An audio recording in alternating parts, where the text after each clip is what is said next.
విశ్వకవి, కవి సామ్రాట్, అభ్యుదయ కవి, పద్మభూషణ్ గుర్రం జాషువా గారి జయంతి కార్యక్రమాన్ని బహుజన చైతన్య వేదిక ఆధ్వర్యంలో నిర్వహించుకోవడం అనేది చాలా సంతోషించదగ్గ విషయం, చాలా గర్వించదగ్గ విషయం. మరి ఈ కార్యక్రమానికి విచ్చేసిన బహుజన చైతన్య వేదిక సభ్యులకు, మరి అదేవిధంగా మనస్సంగం నుంచి వచ్చేసిన మరి పెద్దలకు మరియు మీడియా పెద్దలకు ప్రతి ఒక్కరికి కూడా బహుజన చైతన్య వేదిక ద్వారా ధన్యవాదాలు తెలియజేస్తున్నాను. ముఖ్యంగా గుర్రం జాషువా గారికి బహుజన చైతన్య వేదిక ఆధ్వర్యంలో జయంతి సందర్భంగా ఘన నివాళి అర్పించే అవకాశం మనం దక్కినందుకు మరి నేను బహుజన చైతన్య వేదిక వ్యవస్థాపక అధ్యక్షుడిగా చాలా గర్వపడుతున్నాను. మరి దానికి గల కారణాలు మరి మాట్లాడుకుందాం. రాజు 25న జన్మించడం జరిగింది. మరి వాళ్ళ కుటుంబ నేపథ్యాన్ని మనం గమనించినట్లయితే మరి ఇతని తండ్రి గారు యాదవ కులానికి చెందినవారు, వీళ్ళ అమ్మగారేమో మాలిక్ కులానికి చెందినవారు. అంటే ఇక్కడ మనం ఒక విషయం గమనించాలా, దాదాపు 1880 ముందు ప్రాంతంలోనే వాళ్ళు కులాంతర వివాహం చేసుకున్నారు. అంటే సామాజిక పరంగా ఆ రోజున్న ఏదైతే కుల వివక్షత ఉందో, ఏదైతే కుల కట్టుబాట్లు ఉన్నాయో, ఏదైతే సనాతన సాంప్రదాయాలు ఉన్నాయో వాటిని అన్నింటినీ ఎదిరించి మరి వారి కుటుంబం మరి 1800వ శతాబ్దంలోనే కులాంతర వివాహం చేసుకుని మరి ఈ సమాజంలో మరి మార్పుకు నాంది పలికిన కుటుంబం ఏముందంటే మరి గుర్రం జాషువా గారి కుటుంబం.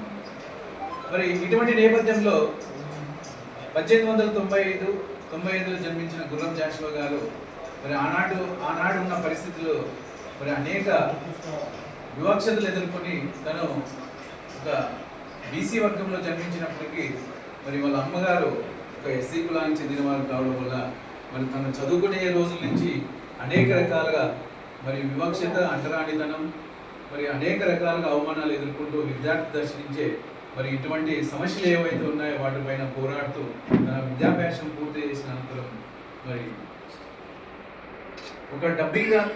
విజయవాడలో ఒక డబ్బింగ్ ఆర్టిస్ట్గా పనిచేస్తూ తదనంతరం మరి వివాహం చేసుకొని ఒక చర్చి స్కూల్లో ఒక ఉపాధ్యాయునిగా తన జీవితాన్ని ప్రారంభించి మరి తన 27 నుంచే అనేక రకాలుగా సాహిత్యం పట్ల మక్కువ పెంచుకుని మరి అనేక రచనలు చేయడం జరిగినది. ఈ రకంగా తన జీవితాన్ని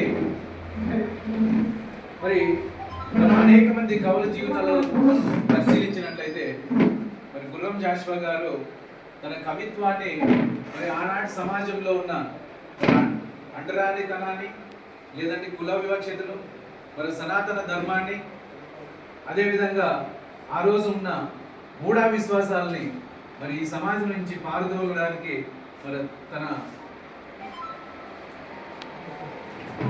ఏదైతే మరి అనేక మంది కవులు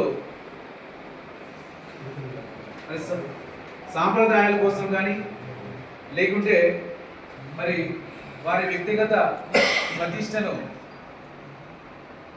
వ్యాపింపజేసుకోవడానికి కవిత్వాలు, మరి అదేవిధంగా మరి రామాయణం కానీ మహాభారతాన్ని కానీ మరి అనేక రకాలుగా పద్యాల రూపంలో, కవిత్వాల రూపంలో మరి పొందుపరచడం జరిగినది. మరి వాళ్ళకి భిన్నంగా మరి గుర్రం జాషువా గారు మరి ఆనాడు అభ్యుదయ కవిత్వానికి నాంది పలికి మరి ఇతని కవిత్వంలో అభ్యుదయ కవిత్వం కానీ, మరి అదేవిధంగా సామ్యవాదంగా కానీ, మరి కమ్యూనిస్టు భావాలు కానీ, మరి ఈ రకంగా మరి ఇతని కవిత్వం అనేది ఆనాడు సమాజంలో ఉన్న మరి వివక్షతను పారద్రోలడానికి మరి ఇతను కవిత్వాన్ని ఎంచుకున్న గొప్ప మహనీయుడు మరి గుర్రం జాషువా గారు. మరి ఈ రకంగా దాదాపు 36 కావ్యాలు రచించిన ఘనత మరి గుర్రం జాషువా గారికి దక్కుతుందనే విషయాన్ని మనం ఈ సందర్భంగా తెలుసుకోవాలి. మరి అంతేకాదు ఆనాడు మరి బిరదోషి కానీ, గబ్బిలం కానీ, గిచ్చుగాడి కానీ దాదాపు ఇట్లాంటి 36 రచనలు చేసి మరి ఈ సమాజంలో ఉన్న ఈ సమాజంలో జరుగుతున్న అనేక అంశాలను ఇతివృత్తంగా తీసుకునేసి తన కావ్యాలను రచించిన ఘనత మరి గుర్రం జాషువా గారికి దక్కుతుంది. మరి ఏ కావ్యం తీసుకున్నా, ఏ రచన తీసుకున్నప్పటికీ కూడా మరి ఈ సమాజంలో జరుగుతున్న అన్యాయాన్ని, ఈ సమాజంలో జరుగుతున్న వివక్షతని, ఈ సమాజంలో ఉన్న అంటరానితనాన్ని మరి ప్రతి ఒక్క కావ్యంలోనూ పొందుపరిచిన ఘనత మరి గుర్రం జాషువా గారికి దక్కుతుంది. మరి ఈ రకంగా మరి రచనల రూపంలో ఈ సమాజంలో నెలకొన్న అంటరానితనాన్ని, ఈ సమాజంలో ఉన్న మరి అనేక వివక్షతలను మరి ప్రతి ఒక్క చోట కూడా ప్రతి ఒక్క కావ్యంలో ఉన్న పొందుపరిచిన ఘనత మరి గుర్రం జాషువా గారికి దక్కుతుంది. మరి ఈ రకంగా సమాజంలో జరుగుతున్న అన్యాయాన్ని ప్రతి ఒక్క చోట పొందుపరిచిన మహనీయుడు మరి గుర్రం జాషువా గారు. మరి అంతేకాదు మరి ఇతను ఒక శూద్ర కులస్తుడు కావడం వల్ల ఆనాడు సాహిత్యంలో ప్రతి ఒక్క చోట ఇతను వివక్షత ఎదుర్కొంటున్నాడు. మరి ఎక్కడైనా మరి ఏదైనా సభలు సమావేశాల్లో ఇతని పట్ల చాలా వివక్షత చూపేవాళ్ళు. అనేక చోట్ల మరి అప్రతిష్ట పాలైన సందర్భాలు కూడా అనేకం ఉన్నాయి. మరి ఎప్పుడైతే ఈ మహనీయుడు మరి అనేక రకాలుగా దాదాపు 36 కావ్యాలు రచించి మరి అనేక పద్యాలు రచించిన అనంతరం మరి ఎక్కడైతే చిత్కారాలు పొందాడో అక్కడే సత్కారాలు పొందినాడు. మరి ఈ మహనీయుడు చేసిన అనేక రచనల వల్ల మరి నేడు ఆనాడు మరి ఆంధ్ర కళా ప్రపూర్ణ బిరుదు లభించినది. అదేవిధంగా మరి సాహిత్యంలో మరి అత్యున్నత పురస్కారమైన కేంద్ర సాహిత్య అకాడమీ అవార్డు కూడా రావడం జరిగినది. మరి అంతేకాకుండా భారత ప్రభుత్వం ఇతని సేవలు గుర్తించి మరి సాహిత్యంలో ఇతని సేవలు గుర్తించి మరి పద్మభూషణ్ కూడా ఇవ్వడం జరిగినది. ఇటువంటి మహనీయుడు మరి ఈ సమాజంలో నెలకొన్న మరి అనేక సాంఘిక దురాచారాలను రూపుమాపడానికి, ప్రజలు చైతన్యవంతులు చేయడానికి తన జీవితాంతం పనిచేసిన మహనీయుడు మరి గుర్రం జాషువా గారు. అంతేకాదు మరి ఆనాడు సమాజంలో మరి ఎవరైతే మనం ఉన్నాడో అతని మనవు ప్రకారం మరి ఆ రోజు ఉన్న 4 వర్ణాలు మరి బ్రహ్మకు పుట్టినారని చెప్పనేసి ఒక వ్యాఖ్యానం ఉన్నది. మరి ఇతను అంటాడు, మరి ఎవరు బ్రహ్మకు పుట్టారో నాకు తెలియదు, కానీ నేను మాత్రం మా అమ్మ నాన్నకు పుట్టానని చెప్పనేసి మాత్రం చాలా ధైర్యంగా చెప్పగలిగిన వ్యక్తి గుర్రం జాషువా గారు.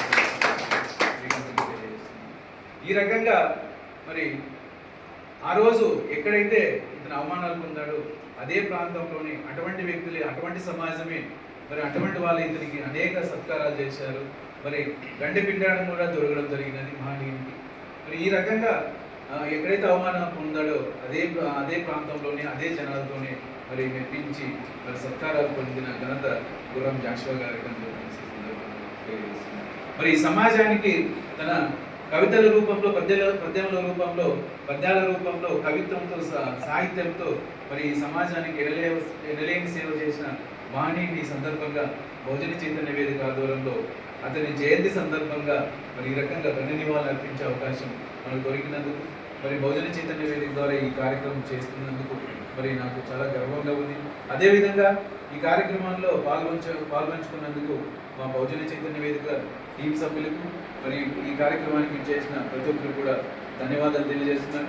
మరి ఈ కార్యక్రమాన్ని ఉద్దేశించి మరి బహుజన చైతన్య వేదిక లీగల్ టీం తరఫున మరి కమ్మలపల్లి నరేష్ మాట్లాడాల్సిందిగా